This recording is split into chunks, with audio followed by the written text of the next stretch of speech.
শুনে পড়ো মেয়ে দেখলে লোভ সামলাবার পারিব।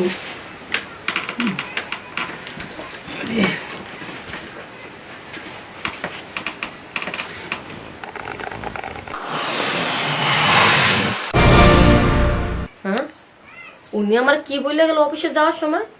ওনার নাকি ভাগ্নে আসবো, ভালো করে সেবা যত্ন নিও, আদর যত্ন করো, ভালো করে রান্না বান্না করে খাওয়া দাওয়া করো।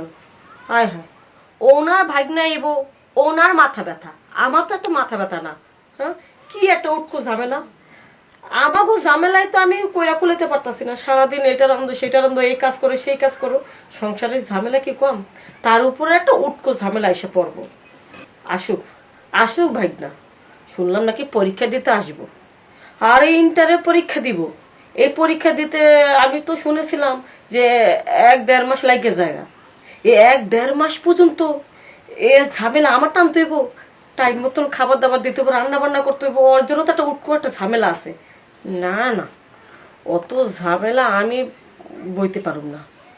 আসুক, আসলে এমন ব্যবস্থা করতে হইব যেন তাড়াতাড়ি চলে যায়। আসুক আগে, যখন টাইম মতন খাওয়া দাওয়া পাইবো না, কোনো যত্ন পাইবো না, তখন এমনিতে সুরসুর করে চলে যাব। যেখানে ইচ্ছে এখানে থাইকা পরীক্ষা দেব, আমার কি?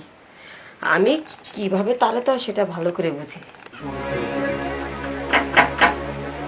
এই সময় আবার কে আসলো? আসতে এত বাইরে বাড়ি শুরু করছে, আসতে বাইরেন দেয় না। ও, তুমি কেমন আছো? মামা কোথায়? কোথায় আবার? অফিসে গেছে। জানো না মনে হয় যে তোমার মামা অফিসে কাজ করে? মামা কখন আসবে? কখন আর আসবে? অফিসে কাজে গেলে কখন আসে? রাইতে আসার কখন আসে? মনে হইতেছে মামা নতুন কাজ করতেছে, সবসময় তো মামা লোক যোগাযোগ করে ফোনে। মামি বড্ড খিদে পেয়েছে, ওরা খেলো। আচ্ছা তুমি তো আইসো, তোমার কি আমরা না খাওয়া রাখো? খাইতে তো দিব, তোমার এটা কম লাগে? হ্যাঁ, আইয়া তুমি আগে ফেরেশ হইবা, হাত মুখ দিবা, পরে খাওয়ানোর কথা। তুমি পেটের থেকে রাখো, ঢুকছো নাকি? ঠিক আছে যাও, ঠিক আছে ওই লোক ঠিক আছে দিতাছি, খাও, বুঝো অশ্রম দিকে আছে, যাও। আমার বাড়ি এসেছি, খাবো দাবো, ঘুরবো ফিরবো, পরীক্ষা দেবো, চলে যাবো। কি ব্যাপার, মামি আমার সাথে এমন দুর্ব্যবহার করলো কেন? তাদের বাড়িতে এসেছি তাই? আরে বাবু, আমি তো পরীক্ষা দিতে এসেছি, 1-1.5 মাস থাকবো, চলে যাবো। দরকার পড়ে এমনিই চলে যাবো, অসুবিধা কি? যদি তোমাদের সমস্যা হয়। বাবা তোমাকে আগেই বলে দিয়েছিল যে ওইখানে গিয়ে তো একটা হোটেলে ভাড়া নে, 1-1.5 মাসের জন্য একটা রুম ভাড়া নিয়ে সেখানে থাক। মা বলল কি দরকার আছে, ওখানে আমার ভাই থাকে, ভাইয়ের বাসায় গিয়ে উঠলেই হয়, সেজন্য আসছি। তোমাদের এই মুখ কালা দেখতে এসেছি নাকি আমি? তাকা আগে তো ফ্রেশ হয়ে নেই, পরে রাতে মামা আসলে কথা হবে।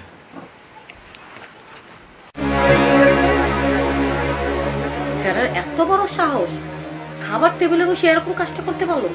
আমি দিলাম ছোট একটা মাছের টুকরা, কি করলো?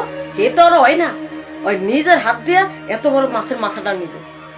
ভাবছিল যে মাছের মাথাটা আমি পরে আস্তে ধীরে সুন্দরভাবে বসে বসে খাবো একা একা। হ্যাঁ, ওই আমার কিছু না যে টাপ করে মাছের মাথাটা নিয়ে নিল। এইভাবে যদি খাইতে থাকে আর এরকম যদি চলতে থাকে, 1-1.5 মাস কেন, 10 দিনের মধ্যে আমার ফকির বানা ছাড়বো। মনে হইতেছে যে বাড়ির সাইড আমি চলে যাই গা। আর মামার আর বোঝাতে পারলাম না কি লেগেছে আনবো, আমার ভালো লাগতেছে না। কি ব্যাপার মামি, একা একা বসে বসে কিসের এত বক বক করছো? কই কিছু না, এমনি ভাল লাগতেছে না তো, মাথাটা ব্যথা করতেছে, মন মেজাজটা খারাপ। আচ্ছা তাহলে তুমি ওষুধ খাও। আরে না, ওষুধ লাগবে না, এমনিতে চলে যাবে মাথা ব্যথা। আচ্ছা যাও, বাইরে যাও, ঘুরে ফেরো করো, দেখো ঘুরে টুরা। না মামি, এখন বাইরে যাবো না, আমি আরো ভাবছি তোমার সাথে বসে বসে গল্প করবো। না না না, আমার আর গল্প করা লাগবে না। এমনি সংসারে কত ঝামেলা, কত কাজ কাম, এগুলি শেষ হয় না। আবু তোমার সাথে গল্প করার মতো সময় আমার নাই। যাও বাইরে যাও, ঘুরো যাও, ঘুরলে মনটা ভালো লাগবো, প্রতিবেশীর সাথে মিশো গা, তাদের সাথে গল্প করো গা, যাও। সারাদিন ঘরেই তোমার সাথে খাবার দিবে। Okay bye bye, tata. খালি গায়ে ঘুরে কথা, বুঝতেই পারে না যে আমি ওরা সহ্য করতে পারতেছি না। যদি বুঝতে পারতো তাহলে কখন যে বাড়ি ছেড়ে চলে যেত। ওরা কিভাবে যে বাইর করা যায়।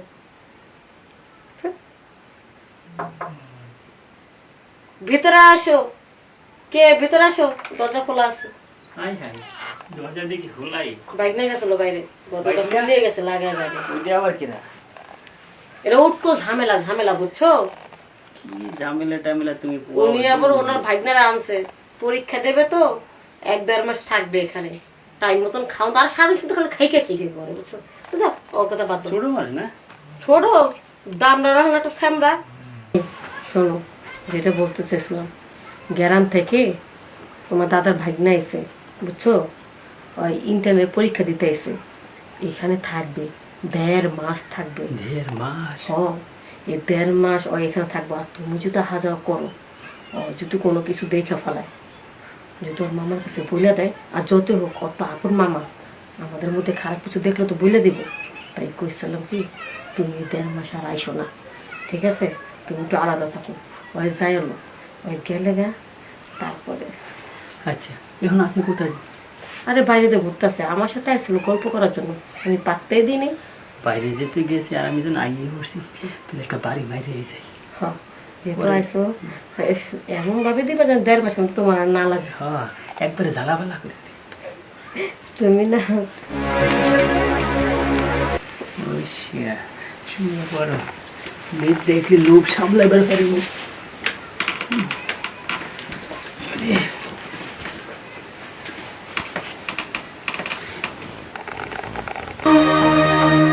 কেউ নাই নাকি? গেট টেট খোলা।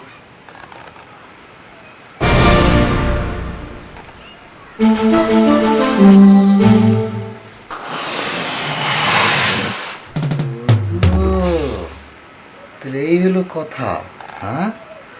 মানে আমার উপরে এত দুর্ব্যবহার, খ্যাস খ্যাস খ্যাস খ্যাস করা, মানে আমি আসার পর থেকে আমার সাথে দুর্ব্যবহার করতেছো। কারণ হলো তুমি তো এই আকাম কুকাম করবা, আমি থাকলে তুলে করতে পারবো না এই লটর পটর, আমি তো ধরে ফেলাম, বুঝি না আমি? না দাঁড়াও, আমি মামার কাছে কইতাছি, খারাপ আমার ব্যবস্থা করতেছি। মামি, নতুন মামা নাকি? না না, এইসব কি বলতেছ? না তাই তো মনে হইতেছে নতুন মামা আমার। কেমন আছে? তুমি না খুব ভালো আছি। বাইরে গেলে গল্প করার জন্য গ্রামে ঘুরতে, ঘরে আবার আসলে কেন?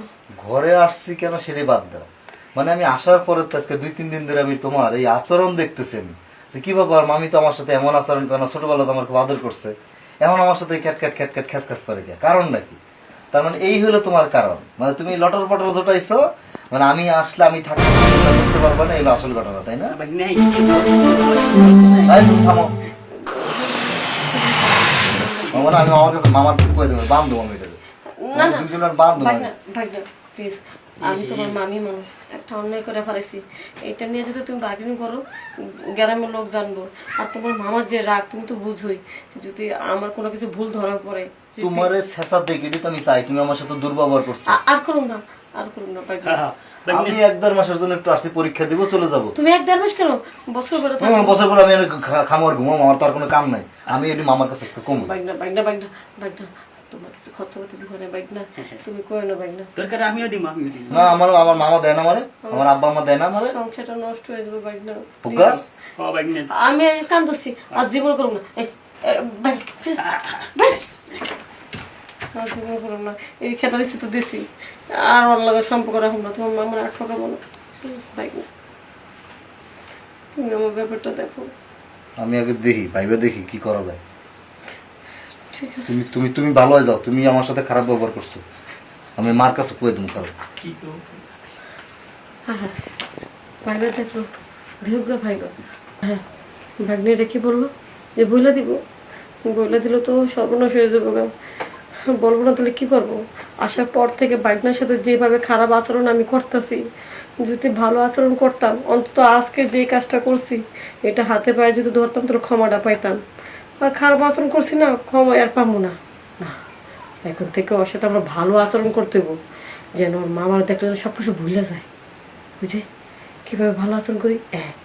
ফ্রিজে তো পাঁঠার মাংস আছে, চিংড়ি মাছ আছে, আর পাঁঠার মাংস ঝাল ঝাল করে ভুনা করে দেবো, চিংড়ি মাছের চচ্চড়ি করে দেবো, তাহলে ভালো করে খাইব। আর যে খাওয়ায় বলে দেবো, আর যদি খাওয়ায় ভুলা ফেলাই, ওর সাথে যদি ভালো আচরণ করি, তেলা ও আর মামার কাছে আর বলবো না। সরি, দেখি ভাগনা কি আরে